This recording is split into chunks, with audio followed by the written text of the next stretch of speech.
is Pooja. I'm the co-founder of Unlimited India and Bombay Hub. And Bombay Hub is a collaborative co-working space for people who work in the sector and people who want to contribute to the sector.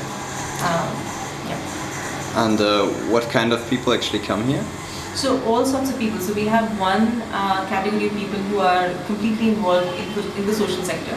So whether they are startups or whether they're established people, whether they're investors, whether they're funders, these are people who are dedicatedly working for the social sector. And then there are people who are consultants or other entrepreneurs or service providers, people who again add to the community but may not be directly working in the sector. But we take them in because we feel like you need everyone to change the world, and it would be good to create a diverse community to allow better ideas to shape. And speaking of the community, how do people actually benefit from working together? So I think one of the biggest things is because a lot of people who use the hub are people who are working on their own or who have very small teams. So one thing is, instead of working out of a bedroom or out of a cafe, coming to a space like the hub feels like you have similar energy going on with other people working at the same project. So that's the first benefit of actually coming to an office space and actually realizing, oh, there's a larger community and not just the two of you working, away somewhere. The second thing is the conversations that happen during breaks and over lunchtime or over in the evening chai. Is when people actually interact with each other and find out what the other person is doing, discussions happen, ideas float, and a lot of people actually find that other people give better inputs on what they're doing. Also sometimes collaborations have happened, so many times we've held events here and random people who've never met each other ever before realize that they're working on the same issue and they actually end up kind of either swapping ideas, also working together. So these are things that will only happen when you come to a physical community and when you find people, when you make friends over and over again, until a point when you start trusting a person to actually start working with the person. So that's the idea of creating a community. And what are the events actually about? So events are everything from, as you will see this month, everything from learning how to fundraise, to do a business plan, to even salsa dancing. And the idea being that yes, you need skills that are critical for growing and launching a business, which is what we provide through our workshops and our clinics, our panels. So our events have a diverse, and the idea being that we have one group of events which provide skills that are relevant for the starting up and growth of social ventures. So whether it's from business planning to fundraising to legal advice, that's one range of events. And the other events we have is events that are meant to attract people who otherwise wouldn't have walked into a social sector space.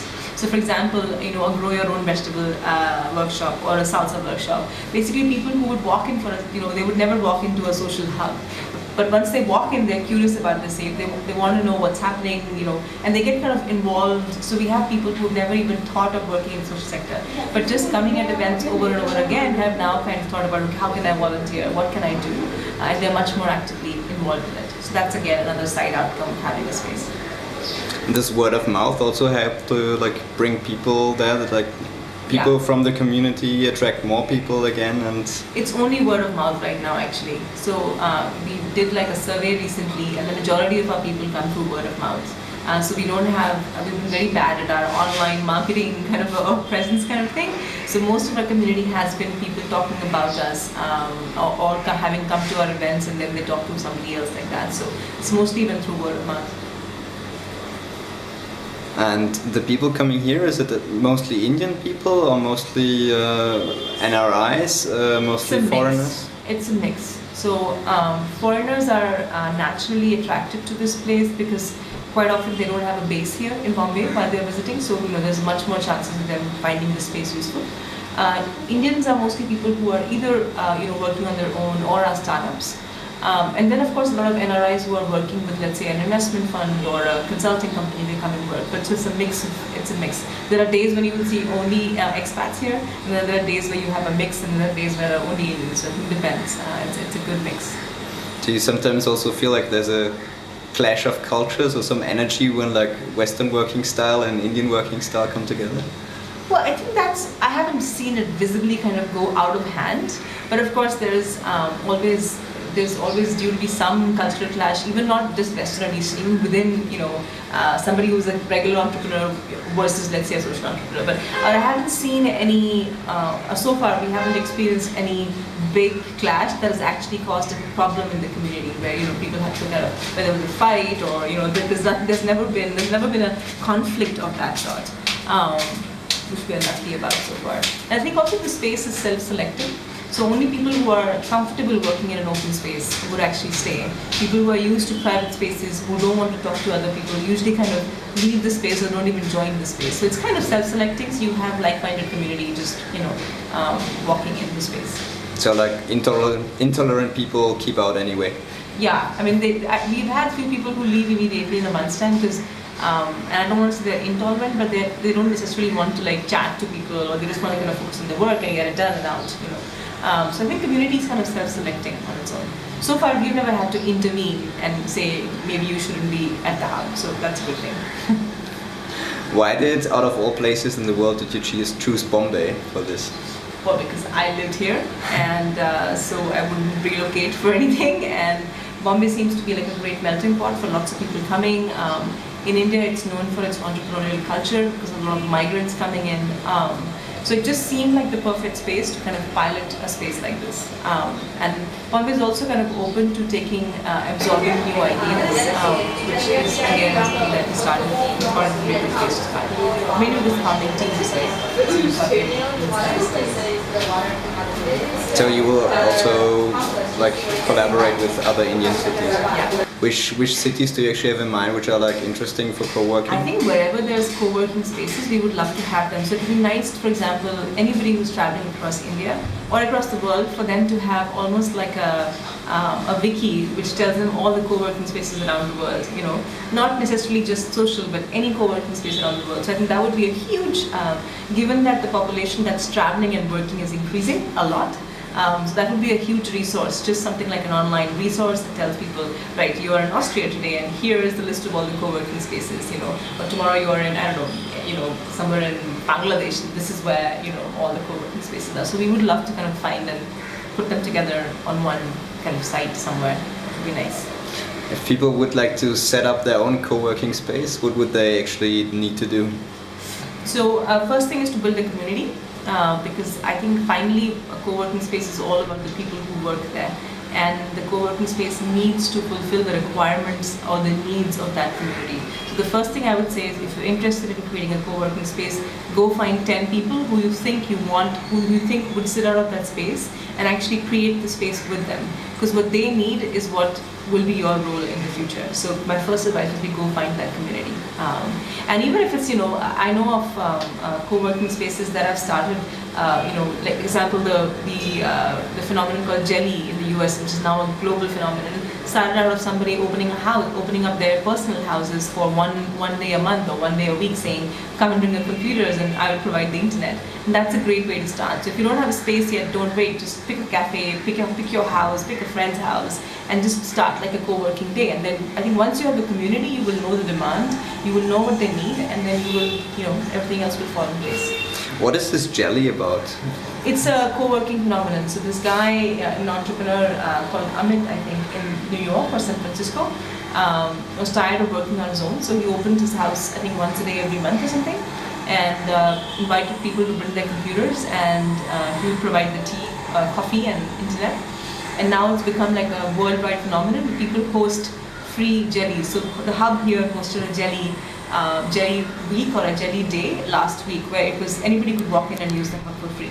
So the idea is to actually encourage people to work together, collaborate together, and just do that. So now there are people hosting jellies at their houses, at their offices, at cafes, at libraries. So it's kind of people just host it. So this is like every flat can become a co-working space all around the world?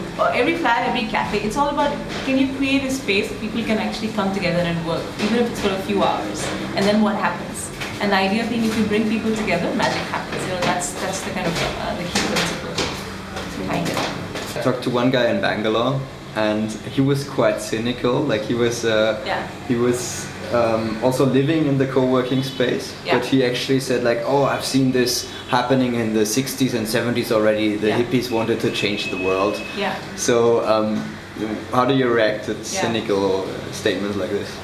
I mean, for me, it's not about, I think it's just a different way of working. I think all of us have been part of offices 9 to 5 in cubicles, you know, and then there is a category of people who don't want to do 9 to 5 sitting in a cubicle, you know, in a huge hall.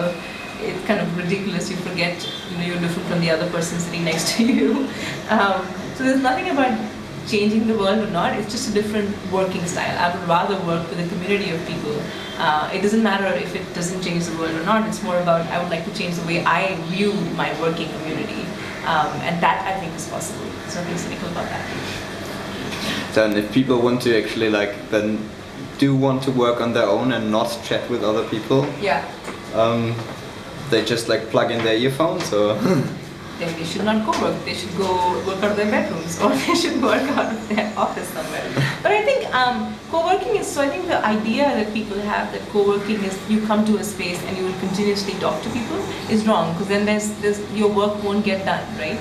So the co-working space needs to be designed in a way that it allows you to focus on what you need to do, and at the same time the breaks that you have that you usually would have on your own, be able to share a conversation with somebody else. And in that conversation, you never know, an idea, a partnership, you know, a friendship might be sparked. And that's what co-working is all about. Co-working is not about the fact that, oh, you've got to come in and then just keep talking to people. That's not the idea. Otherwise, that would be chaos. And then I would be as cynical as that person in Bangalore.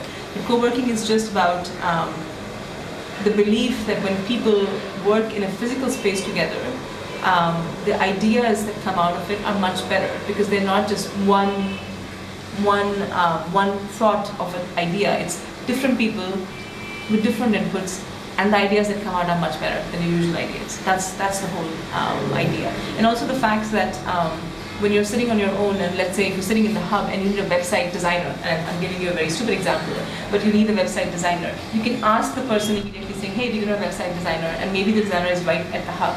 So the resources are much more available to you and in the space, instead of you having to go and search for it and then not maybe find it.